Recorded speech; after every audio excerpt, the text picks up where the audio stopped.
आज आपण बघणार आहोत झणझणीत अशी उडदाची डाळीची रेसिपी। बाजरीच्या भाकरीसोबत अतिशय चवदार लागते। उडदाची जी डाळ आहे ती मी शिजून घेतलेली आहे अगोदर। आणि इकडे बघा कढई ठेवलेली मी गॅसवर गरम करायला। ते तेल घालूयात आपण।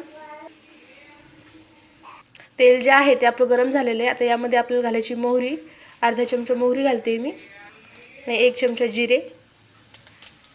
जिरे आणि मोहरी छान तडतडले की यामध्ये घालायचे आपल्याला लसूण अद्रकची पेस्ट।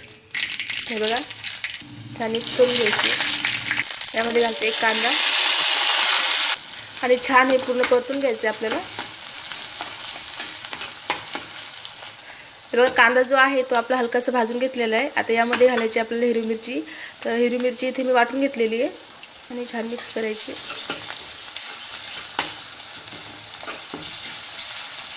तर इथे हिरवी मिरची जी आहे ती मी 3 हिरव्या मिरच्या वाटून घेतलेल्या आहेत। तर तिखट जे आहे ते तुमच्या आवडीनुसार तुम्ही घेऊ शकता। आणि पूर्ण जे साहित्य आहे आपलं छान परतलेलं आहे। आता यामध्ये घालायचं आपल्याला खोबऱ्याचा खीस। तर मी ते 1 चमचा खोबऱ्याचा खीस घेतलेला आहे। छान परतून घ्यायचं ते पण। यामध्ये 1 टोमॅटो घालायचा आपल्याला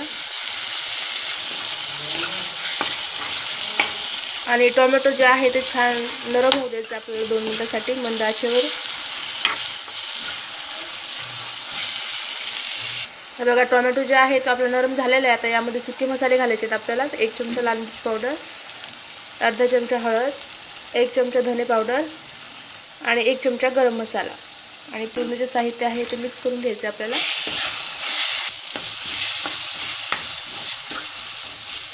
हे बघा पूर्ण मी मिक्स करून घेतलेला आहे। आता यामध्ये घालायची आपल्याला ही डाळ। ते बघा म्हणजे डाळ शिजून घेतलेली आपण ती घालायची यामध्ये।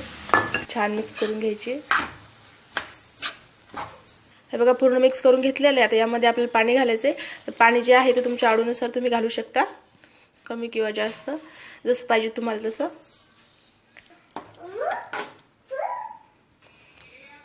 तर बघा पाणी मी घातलेलं यामध्ये। तर यामध्ये घालायची आपल्याला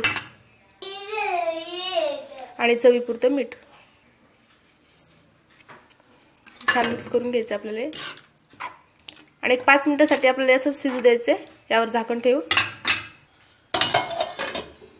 तर बघा 5 मिनिटं झालेले आहेत। आपण वरून बघूया आपलं। हे बघा ते छान मस्तपैकी आपलं झणझणीत हे उडदाच्या डाळीचं वरण जे आहे ते तयार झालेलं आहे। हे बघू शकता तुम्ही। बघा आजची रेसिपी तुम्हाला कशी वाटली? आवडल्यास लाईक करा, शेअर करा, कमेंट करा आणि माझ्या चॅनलवर तुम्ही नवीन असाल तर चॅनलला सबस्क्राईब करा। भेटूयात पुढच्या रेसिपीमध्ये।